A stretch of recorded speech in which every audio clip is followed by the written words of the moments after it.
Welcome to the RealClear Politics Takeaway for Friday, March 19th. I'm Andrew Walworth. Tomorrow marks the 2-month anniversary of Joe Biden's inauguration, which means we're roughly 2/3 into the first 100 days of his presidency. You may ask why 100 days is the benchmark so many people use to measure a president's early success, and Carl Cannon may be able to tell us. We'll also take an early look at the results of a brand new RealClear opinion research poll on how voters view the Biden record so far, and we'll look at what these early days may portend for the years ahead. Joining me are some of my colleagues from RealClear Politics. Tom Bevan is co-founder and president, Carl Cannon is Washington bureau chief, and Della Volpe is director of polling at RealClear Opinion Research. So John, let's start with this latest poll. It's just completed and we'll publish the full results on the site next week.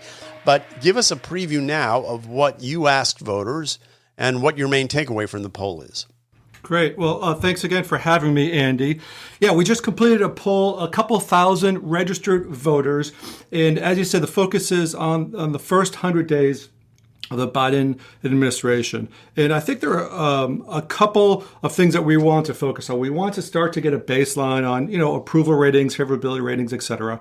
But also we're pretty interested in taking a look at just the overall views of the country, right track, wrong track, which is interesting, whether or not President Biden has been exceeding, meeting, or failing to meet expectations heading into it, and then a really detailed look in terms of some of the big promises and pledges he made in terms of what he wanted to accomplish during those first 100 days, and of course, kind of a deep dive into the $1.9 trillion stimulus package. What we found was that I think, like COVID, like the coronavirus, the mood of the country has improved significantly since the last time we did this poll, which is a few months before the 2020 election. Overall, we found about 40% of registered voters say the country is heading in the right direction, 40% off track, 20% unsure, which is a marked improvement from where folks thought it was before right around Labor Day. Like we've seen in other national polls, specifically ones you can find on RealClear Opinion Research and RealClear Politics Tracking, President Biden's approval ratings, favorability ratings are in the mid-50s, 54% or so, doing well with independents at 53%. Most importantly, I think, in terms of the two most significant priorities that Americans had about this administration, which is getting the pandemic under control, one, and delivering 100 million vaccines. Those are the two most important priorities, and those are also the two places where President Biden and his team received the highest ratings so far. So overall, not quite obviously not quite to 100-day mark, but overall, I think people are giving him the benefit of the doubt and satisfied with the performance overall, certainly on the two big issues. Tom, I was looking at the RealClear Politics average for Biden's job approval, and as John points out, it's holding steady at about 54%, but I noticed that his disapproval rate has started to move up from about 36% up to about 41% now. Is this just what you'd expect as the president's honeymoon wears off, or does it tell us anything significant? Yeah, we typically see that. I mean, when presidents start out, you have anywhere from, 10 to 12, maybe even upwards of 15% that give an answer that I don't know. They're not locked in. And over time, a lot of those folks end up moving into the disapproval camp as things go on. So that's a standard thing. I mean, Biden's approval rating has been remarkably stable. Democrats are very, very much in favor of what he's doing. And as John mentioned, independents are favorably disposed thus far as well. I mean, the one thing that from the poll that sort of jumped out to me, John's right. I mean, he's doing well on the two biggest issues. But the third biggest issue, 70% of people who say it's important, very important, or somewhat important, dealing with the crisis at the U.S.-Mexico border.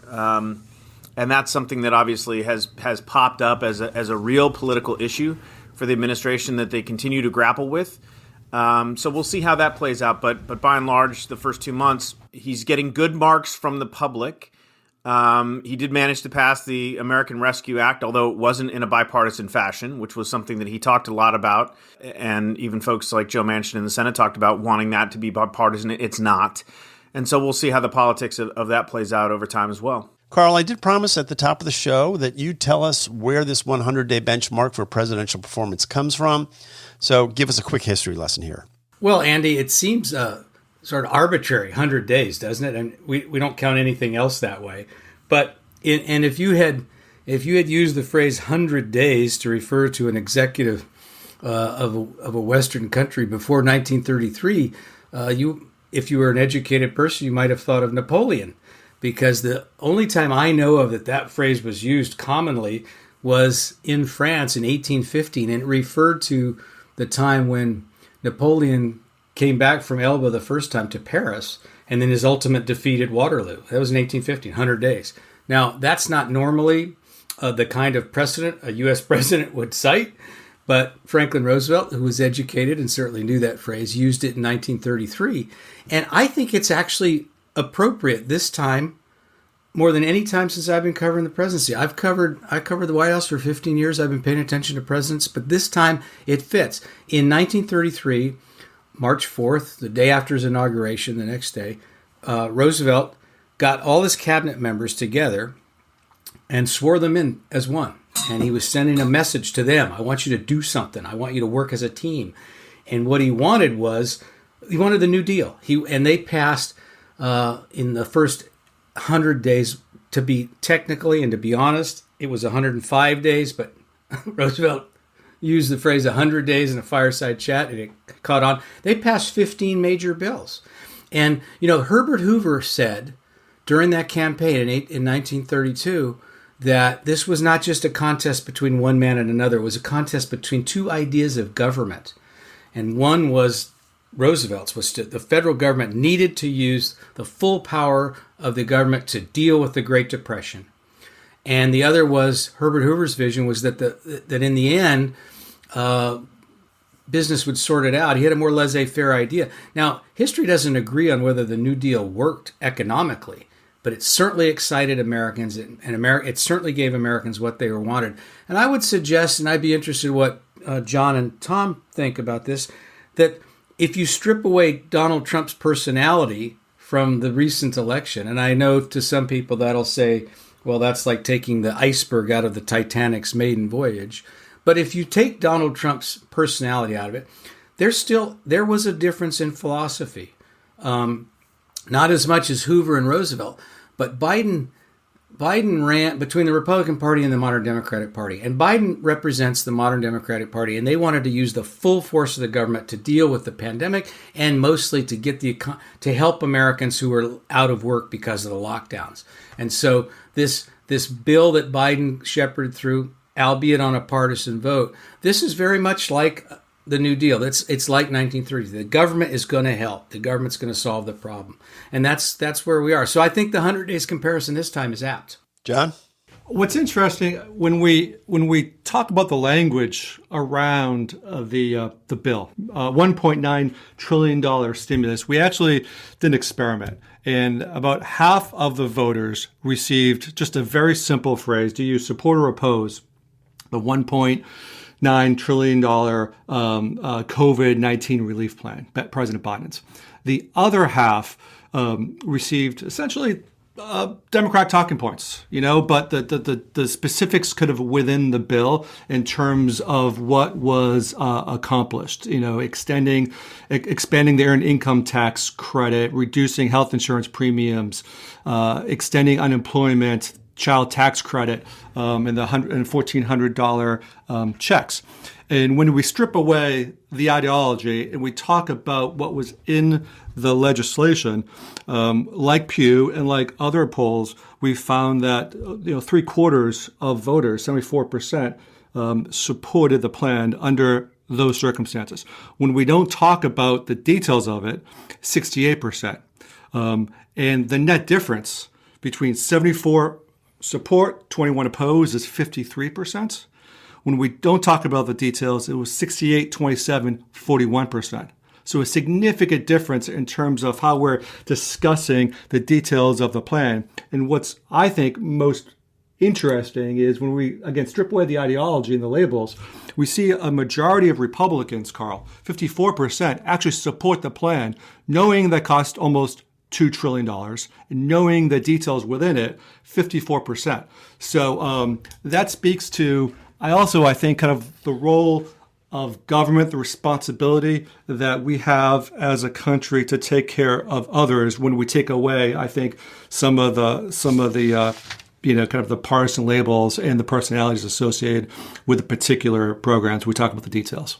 Well, I mean, John makes a good point, and this is the political risk for Republicans, which is that they all voted against this bill, and a majority of Republicans, in some cases or many cases around the country, like what's in the bill. They like it.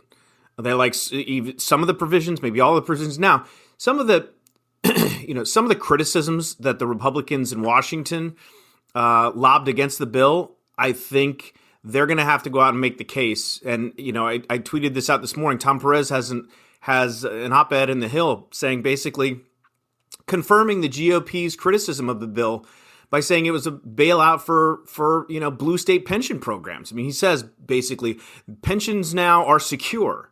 We're seeing, billions and billions of dollars going to, there's a story in the New York Times about the tribal governments that are getting it, and that they can now provide health care, not COVID relief. This is just, it is in many ways a sort of a lavish spending bill that addresses a lot of Democrats' priorities, not specifically, very, very small percentage of it is going to go to actual COVID relief. So Republicans are going to have to, elected officials are going to have to make the case for why this bill isn't as advertised, despite the fact that their voters in a lot of these areas like certain provisions of it. And we'll have to see. The other thing I'd say is we're talking about the first 100 days, and as much of a struggle as this might have been for Democrats to get this through the Senate, and again, it went through basically with no room to spare. That was the easy part. The stuff that is lined up to come down the pike, the House is passing. They've passed H.R. 1. They're passing immigration. They passed the Dreamers Act the other day. And now there's this big discussion. You can really see the pressure ratcheting up in the Senate. Senate Democrats are all coming out saying, yes, we want to do away with the filibuster. And so it's going to come down to, Joe Manchin or Kyrsten Sinema, and whether they're going to move to do away with the legislative filibuster, because otherwise none of this stuff is going to get passed. It'll bring whatever momentum that the Biden administration has off of the American Rescue Act to a screeching halt. Carl, I want to go back to something you said, which was that voters faced a stark choice in the presidential election between the two parties. But, at the same time, Biden ran as a moderate within the Democratic Party, and he promised a degree of bipartisanship. Are you surprised by anything he's done so far? And as you look at possible changes to the filibuster, would that unlock the door to more progressive reforms? And would he then be dragged leftward by the progressive wing of his party? Well, that's the most interesting question now facing this administration. Tom and I see this slightly differently, so I'd like to know his take on it. But I would submit to you that Joe Biden didn't really run as a moderate. Joe Biden ran as a classic liberal, and if you looked at what he ran on, now not the crazy stuff people on the stage were saying during the debates that he listened to and didn't comment on, but what Biden ran on was I would submit to you the most liberal platform any Democrats run on since FDR. And what he said was, and in this way he was like Obama in 2008. We're confusing a temperance of tone and a desire for civility and some proper behavior with moderate policy positions. And I don't really think Biden ran on moderate policy positions. I think he ran on very liberal policy positions. Not socialized medicine like Bernie Sanders, not open border like Beto O'Rourke, but very liberal policies. And then he picked a very progressive running mate. So Biden hasn't surprised me at all. And these fights that Tom alluded to that are ahead, we talked about them before he ran. He's going to have to figure out how to finesse that. They do not want to drive Joe Manchin into the Republican Party, and they don't want to overplay their hand. But this poll that we've done, that John Della Volpe was the director of, shows that so far on this policy, Biden's in safe ground politically. He has a huge majority of his party, and a slight majority of Republicans have favored this liberalism, this New Deal type, New Deal on steroids. And some of this other stuff is much tougher, but you're not going to lose. You're not going to cost yourself votes on the filibuster per se. That's a procedural thing. What's going to happen is if you get rid of the filibuster, and it turns out that the senior senator from New York, who happens to be the Senate Majority Leader, is actually AOC, well, then Biden's going to have a problem. But he doesn't have that problem yet. And again, I think we need to concentrate. Biden talked about tone, and if he veers from that, and he starts sounding like these people on Twitter, then there's a hypocrisy issue. But so far there isn't, in my view. Tom, one of the things that Joe Biden talked about this week was a talking filibuster, changing the filibuster so that you actually had to hold the floor, I guess, and give sort of a Mr. Smith goes to Washington kind of speech. Yeah, Jefferson Smith lives. Right. Is that a compromise that you think he could get through? And would that really make a difference? Because there are a lot of other rules about the way the Senate works. The Senate was not designed to be efficient. It was designed to be inefficient. Just changing the filibuster isn't going to change all that. Right. Certainly there are a lot of procedural tactics that Republicans can use to try and slow things down and muck up, legislation, et cetera. But, it's interesting that Biden said that because it aligned with what Joe Manchin said earlier in the week, which was, he's open to making it more, quote unquote, more painful for the minority to engage in the filibuster. Now, hypocrisy is the coin of the realm in Washington. Everybody knows that. But it is quite rich for all these Democrats now to stand up there, Dick Durbin, Elizabeth Warren, and say that the filibuster is a racist, tool from segregation and Jim Crow, and it needs to be done away with, when they just engaged in hundreds of filibusters over the last few years. I think, I've been reading some of the stuff that's been popping up on Twitter. The quotes are just outrageous. I mean, Dick Durbin in 2018 was saying it'll do away with the Senate as we know it. It'll kill off the Senate as we know it. And now, just today or yesterday, he said it's absolutely, broken democracy and it's racist and we have to do away with it. So the hypocrisy is sort of stunning. I do think there might be a window or an area for a tweak, a compromise, not doing away with it, but reverting to a previous iteration of it that Joe Manchin and Kyrsten Sinema and some of these other Democrats could live with. At the end of the day, most of the senators, in my mind, are institutionalists. They like the fact that they belong to the world's most exclusive club. They don't want to see it become the House of Representatives. A lot of them came from the House of Representatives. They viewed it as an upgrade to be elected to the Senate. And so I don't think they want to do away with it. A lot of them are saying that. A lot of Democrats are saying that now.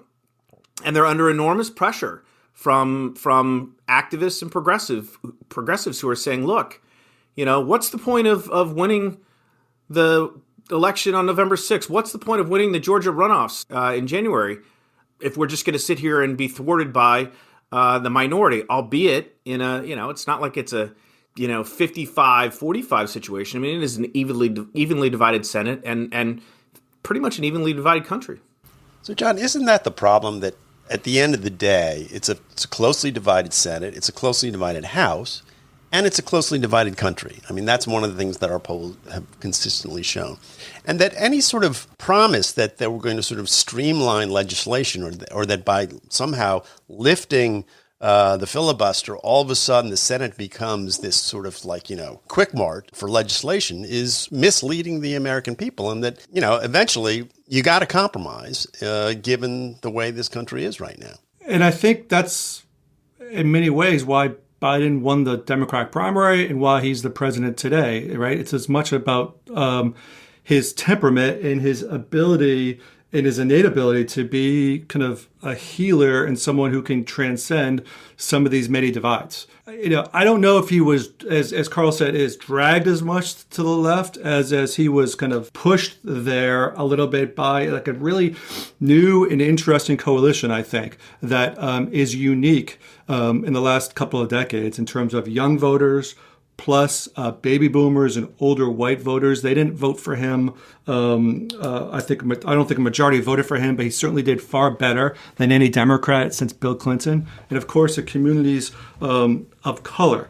So he does have, as Carl said, a very progressive agenda. But when you look at his governing style, it's far more temperate. Marty Walsh, Governor Raimondo, Pete Buttigieg, Governor Granholm, those are, progressive-minded in their viewpoint, but also pragmatic, I think, and listen to the stakeholders in the communities in which they're engaged. And I think there's that sort of kind of that healthy tension and balance that the Biden administration is trying to deliver so far. And again, focused on what the people are saying, rather than what's happening around the hypocrisy, as Tom talked about, in the House and the Senate and the inside the Beltway crowd. Carl, what do you think? Well, listen, the filibuster, people think it sounds undemocratic. And as you pointed out yourself, Ann, the framers had an idea that the Senate would be a place where the passions of the people's house, the House of Representatives, would be cooled somewhat. And it's supposed to be a deliberative body, but they've made changes throughout the filibuster. There was no stopping the filibuster until 1970. Now, it was used rarely, but Woodrow Wilson asked his party leaders to do something because you had the First World War and there were some isolationists, and they needed to be able to stop it at some point, and so a 2/3 rule was enacted. It's called cloture. So you could end the filibuster with 2/3. They were very reluctant to do it. These people who saying that Southern Democrats in the 50s and 60s used it to stop civil rights legislation are partially correct. But cloture was involved. Was invoked in the mid 70s. The Senate, you had this huge Watergate class that had come in. The Senate and the House were making the committee system more democratic, wasn't trying to somewhat curb the seniority system, and so they went to 60 votes. I think that happened in 1975. So that's 3/5, not 2/3, 60. That starts to be a little more democratic. Now, it was the Democrats. Dick Durbin was I think he was the whip. They're the ones who went to what we call the nuclear option for some appointments, not Supreme Court judges. This, I think, was in 2013, and they did it primarily to keep a guy named Miguel Estrada off the appellate court. He was an appointee that the Republicans wanted. He was a rising star, and so that for them to say that it's racist is rich, because he would have been the first Hispanic on the court, and they didn't want the Republicans to get to appoint the first Hispanic on the court. So that was pretty cynical.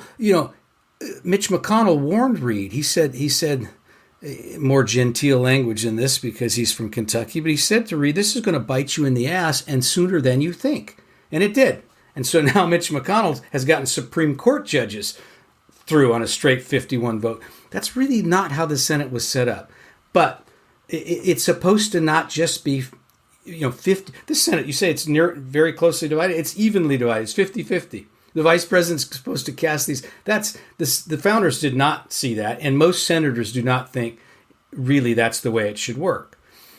But you can start to imagine compromises. Now, this idea that you should have to hold the floor and actually filibuster, to me, seems pretty archaic. But there's nothing magic about 60. There's nothing in the Constitution. It could be 55. But just the idea that if you have 50 votes in the Senate, you should be able to do all these radical things. That's not going to sit right with the American people. But on the other hand, 60 votes seems undemocratic. So you start to see a compromise there among people of good faith. And in my mind, and I'm just floating this, I've not heard any senator say it, but I can think of a number between 50 and 60. But Carl, to change the filibuster, they just need a simple majority to change the rules. Is that right or no? Yes, Well, that is that's correct. Yeah. Well, is that That's what correct. the? Yeah, it's you can That's change right. it with That's the majority. That's correct. You can change However, Senate rules with a simple majority. However, Mitch McConnell has promised what he calls a scorched earth Senate, Tom, if they change the filibuster. And one thing I think we've learned is when you want to mess with the Senate and McConnell says he's going to mess back, you should take it seriously. Why Fear do the turtle. Why do these people keep underestimating Mitch McConnell? We do it in the media. He's proven pretty formidable. As they say in your home state of Maryland, Andy, fear the turtle. Fear the turtle, yes. Yeah, look, I mean, it's another reason not to do this, which is, I mean, Washington is already just poisonous with partisanship and dysfunction. It's hard to imagine it getting any worse, but this would actually make it worse. Mitch McConnell is a master of the Senate and Senate rules and a master tactician. And so I think the Republicans would do whatever they could to try and stop and slow down and all this. And it would just make it really even worse than it is now, as hard as that would be to imagine. And the question is, from that point, well, we've been engaged in this vicious cycle. Carl mentioned Miguel Estrada. I mean, the judicial nominees, right? We saw a new low with Brett Kavanaugh and how that whole thing went down and the final vote there. And we've just been engaged in this vicious cycle, tit for tat. It's like the Hatfields and McCoys. You can never undo it once it's done. And so it'd be a hard thing to recover any sort of, comity or even sanity in Washington if they take this next step. And so that's another reason why a lot of people are arguing they shouldn't do it.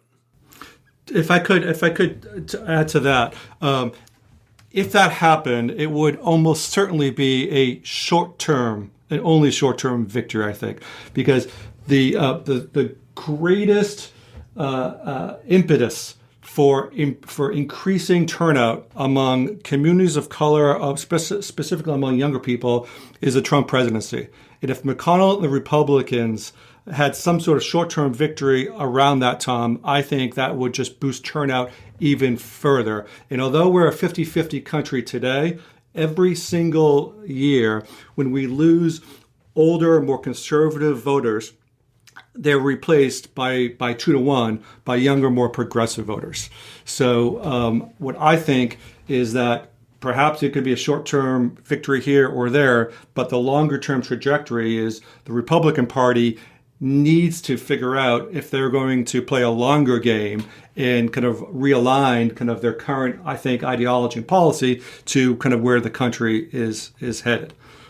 Yeah, well, I said something similar last week when I said that I thought that Stacey Abrams was actually something that the Republicans should look to her example, and instead of trying to spend all their energy sort of fighting this idea of expanding the vote, instead expand their appeal. Now, I do not say, as Twitter is full of this crap, and so is some of the publications we read, that attempts to control voting fraud are wrong or equal to racism. I think that's ridiculous. I think there should be efforts to control voting fraud. But looking at it again with a wider lens, the way John's talking about now, and looking ahead, the Republican Party shouldn't act as though it believes that if everybody in America voted, they would lose. They shouldn't act that way. They should act as though if everybody in America voted, they would win. Would that require them to change some policies? Would it require them to campaign in places they don't now campaign, to change their messaging? If so, so be it. Because this idea where progressives write that Republicans don't want blacks to vote because they don't like blacks is ridiculous. And what the Republicans ought to say to this, no, we think our program, our approach to public policy is better for everyone, especially people who aren't working or are under. And if they don't believe that, well, then they shouldn't win. And if they do believe it, they ought to say it and act like it. Well, it is early days, Tom. Things are going to change. I'm just wondering, when you look at these numbers today, especially from this poll, we are on a honeymoon, and these numbers are actually not out of line with other presidents that we've had, some of whom have gone on to have successful presidencies and some who haven't. Based on what you've seen, these kinds of polls, they do change. What do you think is the biggest problem that Biden may face that might derail this honeymoon? My crystal ball is notoriously cloudy. Look, I think Biden's in a good position in the sense that he was in large part elected on his promise to deal with the COVID crisis, okay? And while the administration has made missteps on school reopenings and some other things, and I'm not sure Biden struck the right note in his speech the other day when he was telling Americans, just follow all the rules and you can have 4 people over for July 4th weekend. But the good news is there is optimism in the country. John mentioned, our poll and other polls have shown the right track, wrong track, which has been notoriously, the public has been in a sour mood for years. I mean, literally years. There was one point after Obama was elected where it basically got to 50-50.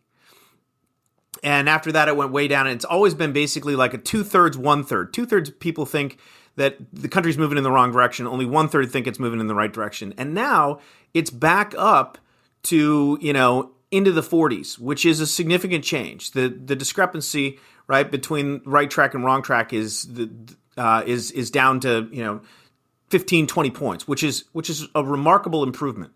So the public's feeling better about things. And Biden's going to enjoy the fruits of that because, it's just, he was elected and even with, Operation Warp Speed, and even if he doesn't want to give Trump credit for the vaccine, the vaccinations are happening, states are opening up, and people are feeling better about things. The economy seems to be getting a bit stronger, although the most recent job unemployment numbers were still sort of weakish. So I think it'll depend on where the economy is. But I think for now, and again, I mentioned this was probably the easiest part. I suspect his numbers will go down a little bit because, the fights that are ahead on immigration, he wants to hike taxes, to pay for infrastructure and some other things. I mean, those are going to be knockdown, drag out fights in Congress, and the Republicans will probably be able to make some hay out of that. So, but on the big issues, right? He's in a good position, I think, to have be set up for success. However, that doesn't preclude the fact that the Democrats still might lose the House and or the Senate in the midterms. And that might actually be a good thing for Joe Biden if he's going to run for re-election or if Kamala Harris wants to run in 2024, because at least they'll have something to run against. John, your crystal ball might be a little more clear than Tom's, although that sounded pretty good, Tom. Thanks, Andy. One of the things is so interesting, I think, is how much kind of elasticity we can expect, and this is something we don't really know, right? So when you look, I looked the other day, when you look at the kind of the honeymoon periods going all the way back to Eisenhower, through the Gallup ratings, presidents at this point, typically in the mid-50s, I think the average is like 59%. And Biden is there just a little bit south of that. But, as everyone here knows, Donald Trump started in the mid-40s. He kind of ended in the mid-40s. Didn't matter how we asked the questions. That's the kind of where it was, regardless of public events. Biden is, 10 points higher than that or so right now, kind of in the mid-50s. 90% of Democrats approve, like him, think he's doing a good job. Somewhere, 10 to 20% of Republicans feel the same way. So we're really only talking about a third of those independent, more moderate voters. And right now they are certainly giving him the benefit of the doubt in the mid-50s. So it's going to be one of the most interesting things as a pollster I'm going to be looking at is how elastic his approval ratings, his favorability ratings are in this new hyper divided era. Carl, last word. Well, all right. I'll return to Roosevelt then, which is where I started. Joe Biden said during the campaign many times that he would work as hard for people who didn't vote for him as those he did. What John's poll shows here is when it comes to this stimulus bill, a majority of Americans think that that's right. that bill does help people, even the people who didn't vote for him. And polling was in its infancy when FDR was running for president, so what we went by then was election returns. And in 1936, he won re-election in a landslide. In his inaugural address, FDR said this: "The test of our progress is not whether we add more to the abundance of those who have much. It is whether we provide enough for those who have too little." So he says that in January 20th, 1937. That to this day is still maybe the Democratic Party's, central organizing principle. And right now it's popular in this country. And if Joe Biden acts that way, I don't think he'll win 3 more terms the way Roosevelt did. But I think his party that would be something to see. But I think his party will be where it wants to be. And I think that the Republicans need to respond. They can't fight that. They need to join that, and maybe not with necessarily Biden's program, but with that as the goal, and offer their own program as a way to get the country there. Tom, you look like you want to say something, so I'm going to let you have the last word. He never actually lets me have the last word. Have you noticed? I was going to say, it's become like a running joke. I can't let Carl have the last word. I mean, come on. But I will say, look, the pendulum always swings back, Carl. That's what the public wants now. That's what the public wanted after 2008, the financial crisis, right? But the pendulum will swing back at some point, and the question is when and how and what events intervene between now and then. And obviously, nobody knows that. And that's the last word. Indeed. Once again, Tom, you get the last word. But I want to thank my guests, Tom Bevan, Carl Cannon, and John Della Volpe. You can always find out more on RealClearPolitics.com, where we'll be publishing the full results of our latest Real Clear Opinion Research Poll, which we've been talking about today. And you'll find articles, videos, podcasts, and other polls representing a range of sources and outlooks. And as I always do, I urge you to go to the site and read at least one piece from a publication or writer with whom you disagree. Thanks for listening. Until next time, for Real Clear Politics, I'm Andrew Walworth.